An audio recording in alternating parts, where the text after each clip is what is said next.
Before we begin this story, I want you to pause for a moment. Lower the volume of the world around you and listen closely, because what you are about to hear is not just the story of a saint, but a warning. A warning about deception, about pride, and about the terrifying truth that evil does not always come wearing shadows. Sometimes, it comes dressed as light. If you love dark Christian history, real stories of saints who battled demons, and accounts that challenge your faith and shake your soul, make sure to subscribe to this channel, click the notification bell, and leave a comment below. Your comments let me know how far these videos are reaching, and whether I should continue going deeper into these forgotten spiritual wars.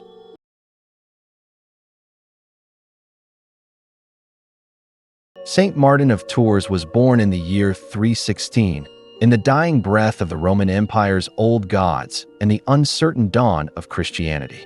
His birthplace was not holy ground. It was a military settlement, a place of discipline, steel, and blood.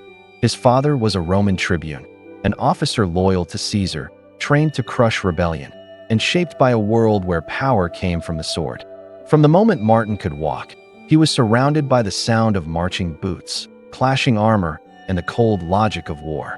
Compassion was considered weakness. Mercy was considered dangerous. Yet something within Martin resisted this world. Even as a child, he felt repulsed by violence. While other boys played at battle, Martin lingered at the edges, watching the poor, the sick, the forgotten. He would give away food meant for himself. He would sit beside beggars and listen to their stories. This was not taught. It was instinct. And in a world ruled by force, that instinct made him an anomaly. At the age of 15, Martin's life was no longer his own. By Roman law, the son of a military officer could be forced into service. Against his will, Martin was drafted into the cavalry.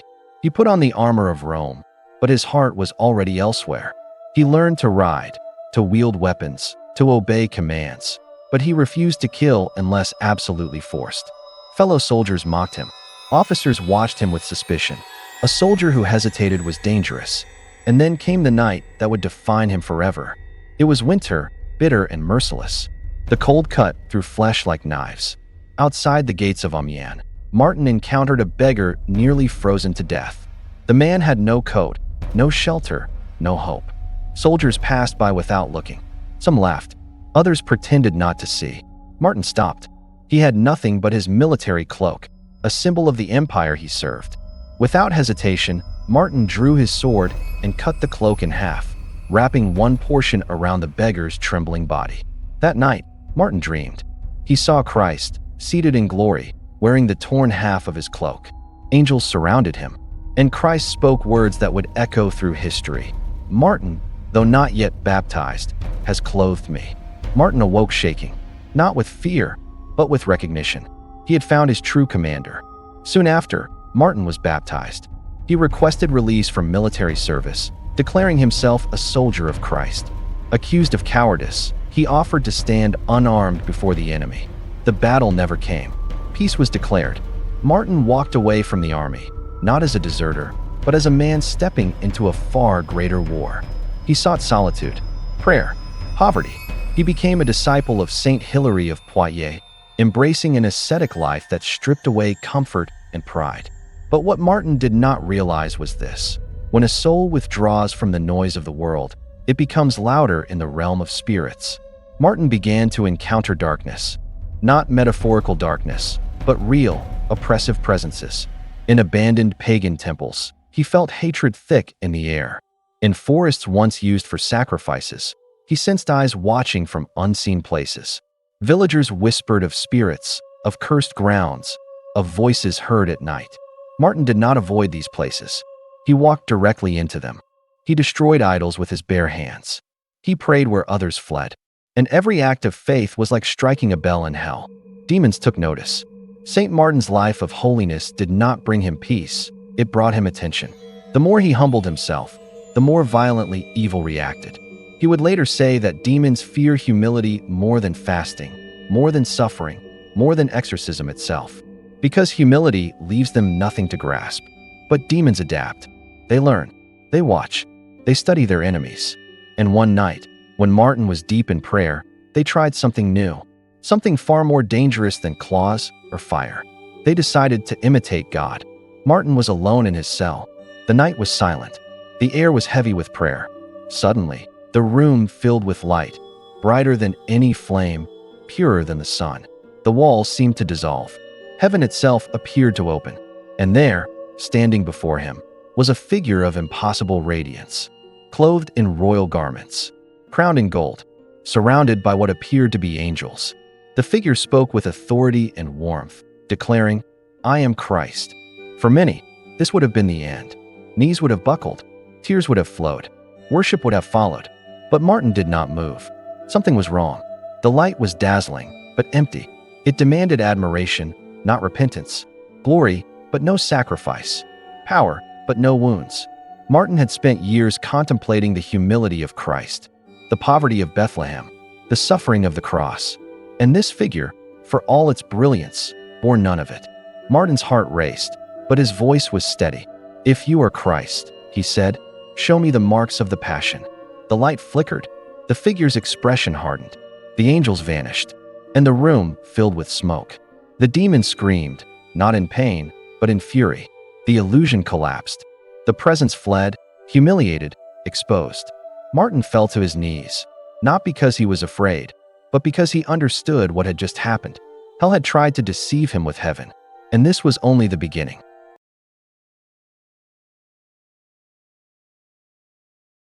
After the false vision vanished in smoke, St. Martin remained kneeling on the cold stone floor of his cell long after the light was gone. The silence that followed was not peaceful. It was heavy, thick, charged, the kind of silence that feels watched. He could still smell it, the bitterness left behind by deception. It was not the smell of fire, but of pride.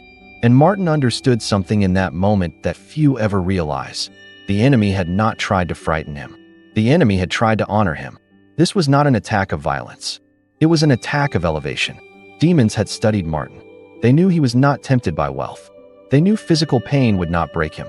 They knew fear would only strengthen his resolve. So instead, they approached him with glory, with authority, with a crown. They approached him as Christ, not to destroy him, but to subtly replace the real Christ in his heart. Because deception is always more effective than force. Sulpicius Severus records that Martin later spoke openly about this experience, not with pride, but with urgency. He warned other monks that visions alone mean nothing, that light can lie, that miracles can deceive.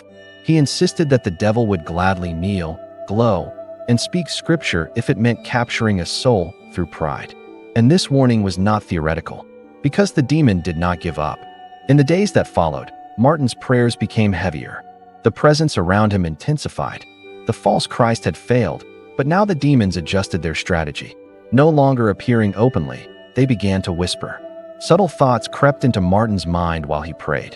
Thoughts that sounded holy, reasonable, even virtuous. You are chosen. Few are worthy of such visions. Others should listen to you more closely. Martin recognized these thoughts instantly, not because they were sinful, but because they centered on him. Holiness does not magnify the self. It erases it. Anything that inflates the ego, even in the language of faith, carries the fingerprint of hell. But the demons did not stop there. One night, while Martin was praying the Psalms, his cell began to glow again, not with blinding light, but with a softer radiance. A warmth filled the room. Peace settled in the air. And then a voice spoke, not loudly, not commanding, but gentle, calm, reassuring. "Martin, you were right to test me." That pleased God. Martin froze. The voice continued, "Few souls have your discernment. Few are trusted with such clarity."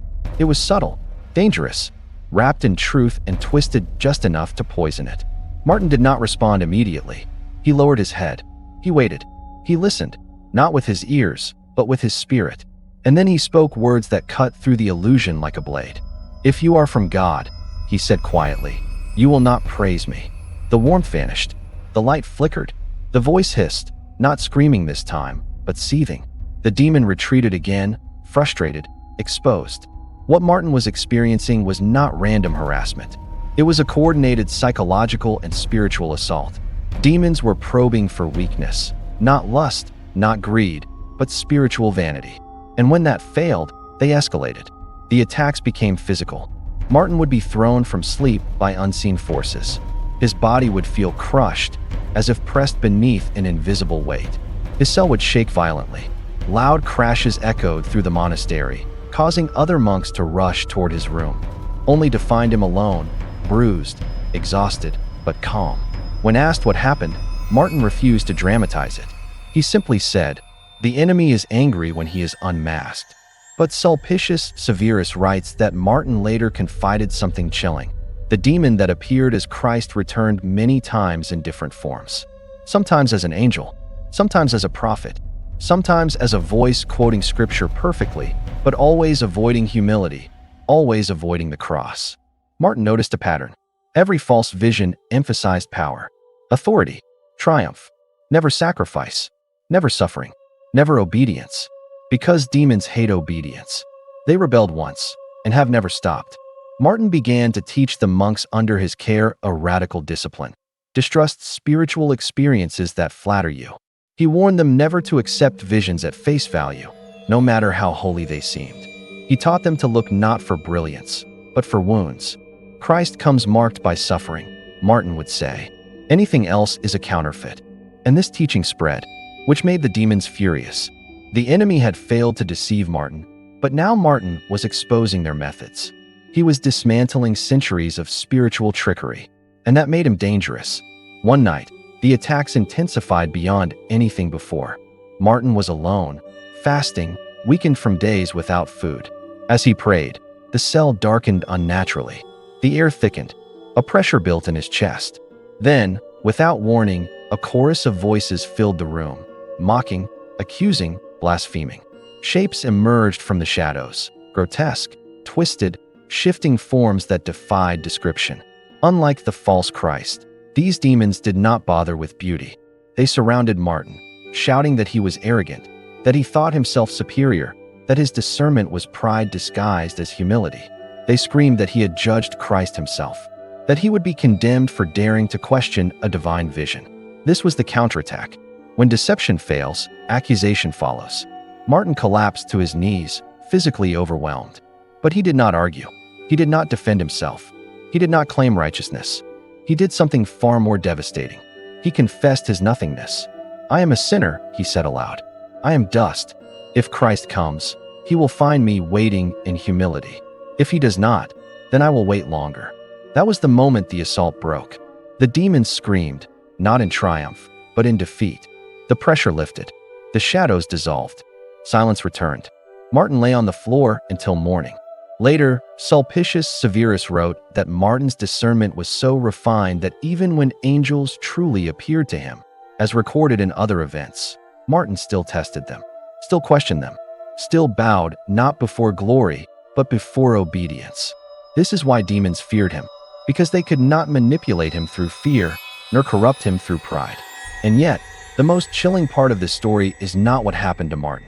It is what almost happened.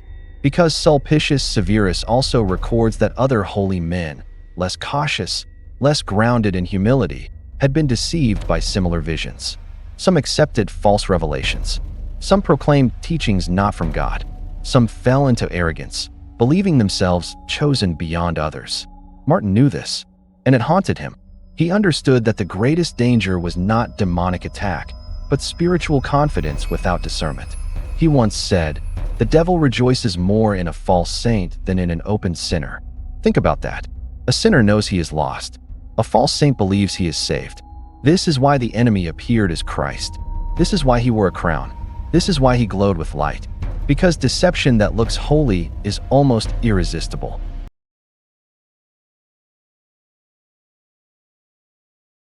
After the false Christ was exposed and driven away, the spiritual atmosphere around Martin changed. The attacks became uglier, louder, more personal. There was no longer an attempt to impress him, no attempt to seduce him with glory. The enemy had learned that Martin could not be deceived by light. So now, it would attempt to crush him through exhaustion, fear, and isolation. Martin began to experience a constant sense of being watched. Not imagined, not psychological. A presence that followed him from chapel to cell, from forest paths to village roads. When he prayed, the air felt thick, as though pressing against his chest. When he slept, his dreams were invaded, not by images of pleasure or temptation, but by relentless mockery. Voices whispered accusations. You judged Christ. You rejected God. You are proud. You are damned. These voices were calculated. They did not scream immediately. They whispered patiently, repeating the same accusations night after night, attempting to wear him down through doubt. This is one of hell's oldest strategies. If it cannot corrupt the soul, it will exhaust it. Soon, the attacks escalated from mental torment to physical violence. Martin would be awakened violently in the night, thrown from his sleeping place as if struck by invisible hands. His body would slam against the stone floor, leaving bruises that had no natural explanation. On several occasions, other monks heard loud crashes from his cell, furniture overturning, walls shaking. Yet when they entered, they found no intruder. Only Martin, bruised, breathless, kneeling in prayer. What terrified the monks most was not the destruction, but Martin's calm. He never asked for protection, never demanded relief, never dramatized his suffering.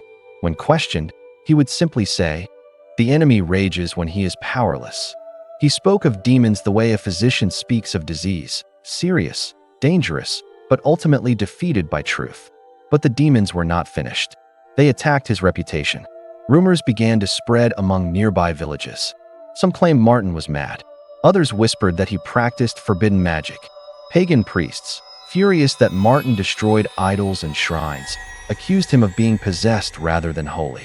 The demons fueled these rumors, amplifying suspicion wherever Martin went. This tactic was deliberate. Demons understand that isolation weakens even the strongest soul. If they could not break Martin spiritually, they would attempt to separate him from the people he served. Villagers began refusing his presence. Some locked their doors when he approached. Others mocked him openly. Once, when Martin attempted to destroy a pagan temple, an angry mob surrounded him, accusing him of bringing curses upon their land. Stones were thrown, insults screamed, and through it all, Martin did not retaliate. He stood silently, and when the crowd finally dispersed, shaken by something they could not explain, Martin collapsed, not from injury, but from exhaustion. That night, the demons returned with violence. Sulpicius Severus records that Martin was physically assaulted by demonic forces so severely that he lay unconscious for hours. When he awoke, his body ached as if beaten by soldiers. His limbs trembled, his vision blurred. And yet, even in this state, he whispered prayers, not for relief, but for perseverance. The demons mocked him openly now. They appeared as grotesque shapes, twisted, distorted figures that reflected hatred rather than form. Some mocked Christ. Others mocked Martin's humility. They laughed at his fasting, his poverty, his obedience. They told him his suffering was meaningless, that God had abandoned him, that his discernment had made him arrogant, and arrogance would be his downfall. This was the heart of the attack, not to convince Martin that evil was good, but to convince him that goodness was pointless. Martin understood this better than most. He knew that despair is the final weapon of hell. And so, instead of arguing, instead of commanding, instead of rebuking, Martin chose something devastatingly simple. He endured. He fasted more severely, not to punish himself, but to quiet the noise of the body so the soul could listen. He prayed not loudly, but constantly. He slept on bare ground. He avoided praise. He avoided attention. When others spoke well of him, he redirected the words toward God or dismissed them entirely. And this confused the demons. They wanted reaction, resistance, pride, anger, but Martin offered none. One night, in what Sulpicius describes as one of the most violent assaults, Martin was lifted from the ground by an unseen force and thrown violently across his cell. His head struck stone. Blood ran down his face. The demons screamed accusations so loud that nearby monks heard echoes of voices, though no one was present. When the monks finally broke into the cell, they found Martin collapsed, barely conscious. They begged him to leave, to rest, to escape the place that seemed cursed. Martin refused. "This is where the enemy wishes me gone," he said weakly. "So this is where I will remain." This moment marked a turning point. The demons had used every strategy: deception, flattery, accusation, violence, isolation. None had worked. And now, something unexpected began to happen. The attacks lost strength. Not immediately, not dramatically, but gradually. The physical assaults became less frequent. The voices weaker. The shadows retreated faster. Martin noticed that when he responded with humility instead of resistance, the demons could not sustain their presence. He later explained it simply. They feed on attention. They starve on humility. And then came the most revealing encounter of all. One night, a demon appeared, not in rage, not in disguise, but in bitterness. It accused Martin directly. "You have robbed us. You have taught others not to listen to us." Martin responded calmly. "I have taught them to listen only to Christ." The demon vanished. After this, Martin's ministry expanded rapidly. People came to him not for miracles, but for clarity, for discernment, for guidance. He taught that holiness was not about visions or power, but obedience, humility, and suffering accepted without resentment.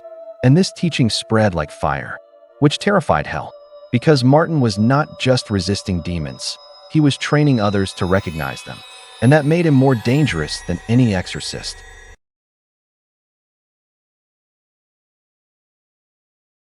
After years of spiritual warfare, Saint Martin of Tours became something the demons feared deeply, not because he commanded them, but because he understood them.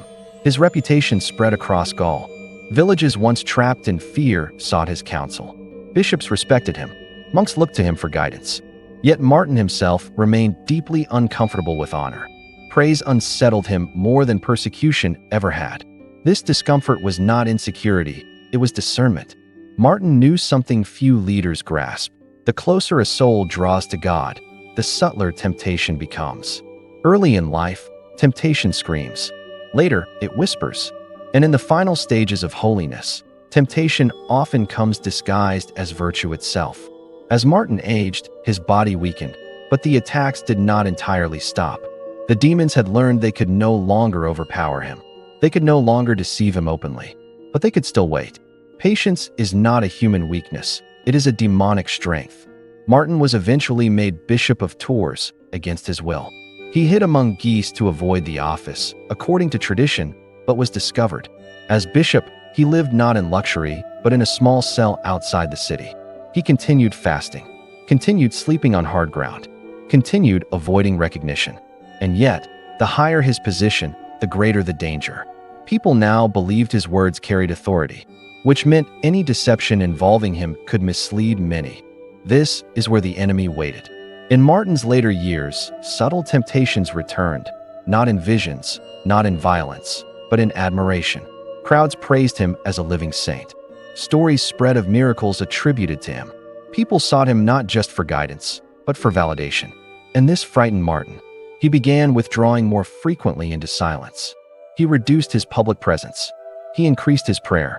Those closest to him noticed that he spoke often about humility, not as an abstract virtue, but as a shield against final deception. Sulpicius Severus records that Martin once said, "The devil leaves a man alone only when he believes the man already belongs to him." That sentence haunted those who heard it. As Martin's health declined, the demons made one final attempt, not to deceive him, but to disturb his peace. On his deathbed, weakened by age and illness, Martin sensed a familiar presence. He lifted his eyes and spoke, not loudly, not fearfully, but firmly. "Why do you stand here, cruel beast?" he said. "You will find nothing in me." This was not metaphor. Those present reported that Martin's expression hardened, as if confronting something unseen. His breathing steadied, his eyes fixed on a point beyond the room. "I have served Christ," he continued. "If he commands me to suffer, I will suffer. If he calls me home, I am ready." This moment is critical. Even at death, Martin did not assume salvation. He did not claim reward. He waited in humility, and this robbed the enemy of its final weapon. No despair, no pride, no fear. The presence vanished. Martin asked to be laid on ashes, facing heaven. He refused a pillow. He refused comfort. His final prayers were not triumphant, but obedient. And then, quietly, without spectacle, Saint Martin of Tours died in the year 397. But his story did not end there. His disciple, Sulpicius Severus, preserved these encounters not to glorify Martin, but to warn future generations. He emphasized the false Christ episode repeatedly, understanding its danger. He knew that generations would come when visions, voices, and spiritual experiences would increase. And with them, deception. Here is the truth this story forces us to confront. Evil rarely announces itself anymore. It adapts. It studies holiness. It mimics light. It quotes scripture. It flatters discernment. And it waits patiently for pride to crack the armor of faith. St. Martin teaches us that the greatest test of holiness is not suffering, but discernment. Not miracles, but humility. Not visions, but obedience. Ask yourself this. In a world overflowing with voices claiming truth, how do you recognize the real Christ? Martin gives us the answer. Look for humility. Look for sacrifice. Look for wounds. Anything that demands admiration but avoids suffering is suspect. Anything that elevates itself above obedience is dangerous. Anything that glows but refuses the cross is a lie. This is why this story matters today. Because deception has never been more convincing. If this impacted you, if it made you question, reflect, or pray, subscribe to this channel, turn on notifications, and comment below. Tell me how far you've watched. Tell me where you're watching from. Your engagement helps me continue uncovering these dark, real stories of saints who faced hell and won. Because the war did not end with St. Martin. It simply learned to hide better.